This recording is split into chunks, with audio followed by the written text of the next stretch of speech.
தமிழீழ விடுதலை புலிகள் அமைப்பை ஆதரிக்கும் பாடல்களை பாடியதாக கூறி குற்றஞ்சாட்டப்பட்ட சந்தேக நபர் ஒருவர் கைது செய்யப்பட்டதை தொடர்ந்து பொழுதுபோக்கு நிகழ்ச்சியில் இசை நிகழ்ச்சிகளுக்கு தடை விதிக்கப்பட்டுள்ளதாக கூறும் சமூக ஊடக செய்திகளை பொய்யானவை என ஸ்ரீலங்கா காவல்துறை சுட்டிக்காட்டியிருக்கிறது மற்றும் இவை தவறாக வழிநடத்தப்பவை என காவல்துறை கூறியிருக்கிறது. இதன்படி பொது பொழுதுபோக்கு நிகழ்ச்சிகளில் பாடல்கள் இசைப்பதற்கு முழுமையான தடை எதுவும் விதிக்கப்படவில்லை என காவல்துறை ஒரு அறிக்கையில் வலியுறுத்தி இருக்கிறது.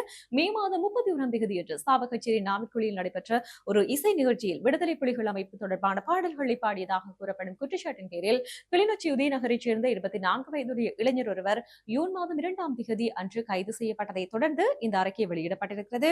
யாழ்ப்பாணம் குற்றப்புலனாய்வு பணியகம் நடாத்திய விசாரணையில் சந்தேக நபர் நிகழ்ச்சியில இசைக்கப்பட்ட 2 பாடல்களையும் விடுதலை புலிகளை போன்று போற்றும் வகையிலும் திருத்தி தனது சமூக வலைதள கணக்கில் பதிவேற்றியது தெரிய வந்துள்ளது என காவல்துறை தெரிவித்திருக்கிறது. காவல்துறையின் கூற்றுப்படி தடை செய்யப்பட்ட அமைப்புக்கு ஆதரவான உள்ளடக்கத்தை சேர்க்கும் வகையில் அந்த பதிவுகள் வேண்டுமென்றே மாற்றியமைக்கப்பட்டிருந்தன எனவும் காவல்துறை குறிப்பிட்டிருக்கிறது. இதன் மூலம் அவை இணையத்தின் பரவலாக பரப்பப்பட்டன.